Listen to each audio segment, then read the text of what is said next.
Ninguém é profeta em sua terra. A luz que ofusca os olhos ainda fechados. Kardec observa que Jesus, ao iniciar sua missão divina, não foi compreendido pelos seus conterrâneos. Os habitantes de Nazaré o conheciam desde a infância e viam nele apenas o filho do carpinteiro José.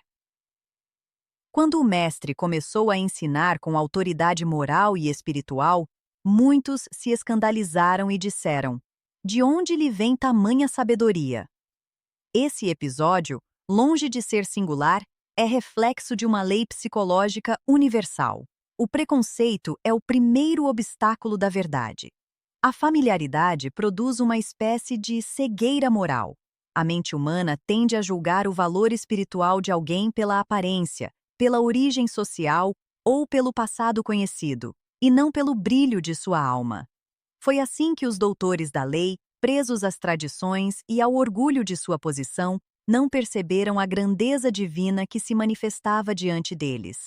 Jesus, porém, sabia que a luz ofusca os olhos ainda acostumados à sombra. A psicologia moderna confirma essa tendência. Estudos mostram que o cérebro humano cria mapas mentais fixos sobre as pessoas que conhece, dificultando a percepção de mudanças profundas. Quem nos vê crescer dificilmente nos imagina transformados. Assim, os nazarenos viam Jesus ainda como o jovem simples de sua aldeia e não conseguiam conceber a magnitude espiritual que ele representava. Kardec amplia esse princípio, mostrando que todo missionário enfrenta a mesma incompreensão.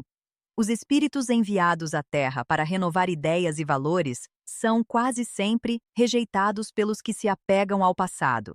É uma lei natural do progresso. A nova luz só é aceita quando as antigas resistências se dissolvem.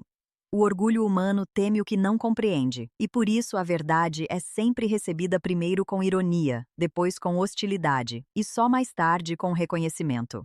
A neurociência da percepção explica esse fenômeno sob outro ângulo. O cérebro rejeita informações que contradizem crenças antigas, um mecanismo de defesa cognitiva. Quando a mensagem de amor e renovação de Jesus confrontava os valores egoístas da época, as mentes fechadas reagiam com resistência, como células que rejeitam o remédio que pode curá-las.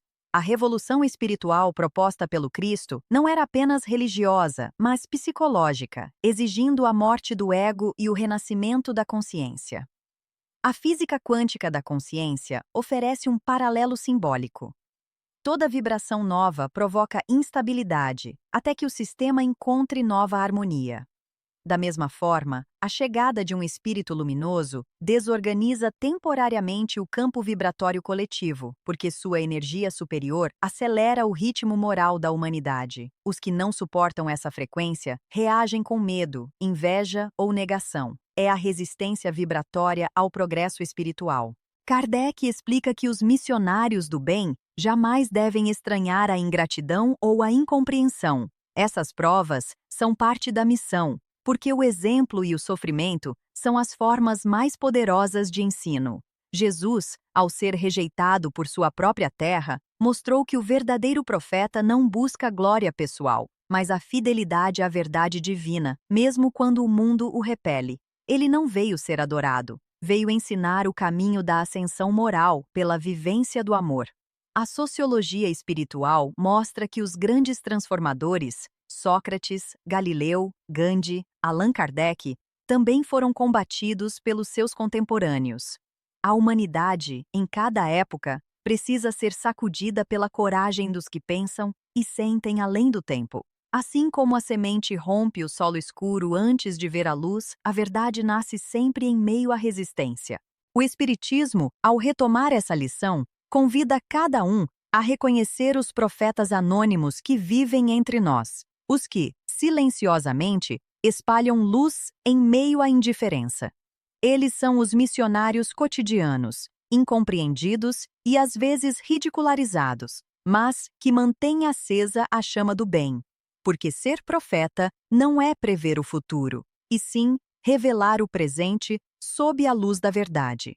A física moral do Evangelho ensina que as vibrações elevadas sempre encontram obstáculos na matéria densa, mas acabam por transformá-la. Assim, o Cristo rejeitado em Nazaré tornou-se o centro espiritual do mundo. A rejeição foi apenas o prenúncio da vitória. O bem pode ser ignorado por algum tempo, mas é invencível, porque vibra em ressonância com a lei divina. Kardec encerra sua análise lembrando que o desprezo do mundo é o selo das missões elevadas. A alma que serve à verdade não busca reconhecimento, mas transformação. E quando a humanidade compreender plenamente essa lição, ninguém mais será estrangeiro na terra onde nasceu, porque todos reconhecerão no outro a luz do mesmo Pai.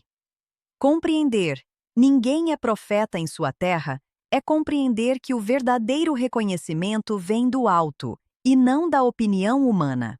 O Cristo foi rejeitado pelos olhos cegos do mundo, mas aceito pelos corações que aprendem a ver com o Espírito. Se esta reflexão lhe trouxe entendimento e inspiração, compartilhe-a. Porque compreender ninguém é profeta em sua terra é reconhecer que a luz que muitos rejeitam é a mesma que um dia os fará enxergar.